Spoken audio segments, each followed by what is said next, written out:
Εδώ δεξιά, λίγο πίσω έμεινε τώρα το νησάκι της Γαλατασαράη που είδατε. Εδώ πέρα δεξιά.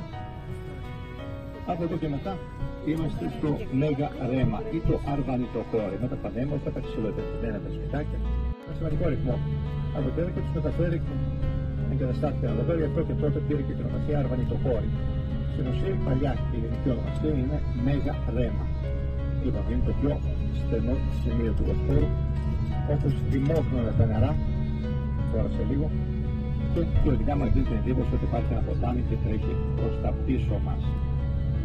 Και εδώ πέρα μια θαυμάσια ελληνική εκκλησία είναι ο Τατσιάκης Μεγαρέματος, είναι στο παράλληλο στα αριστερά μας, είναι από την άλλη πλευρά του δρόμου.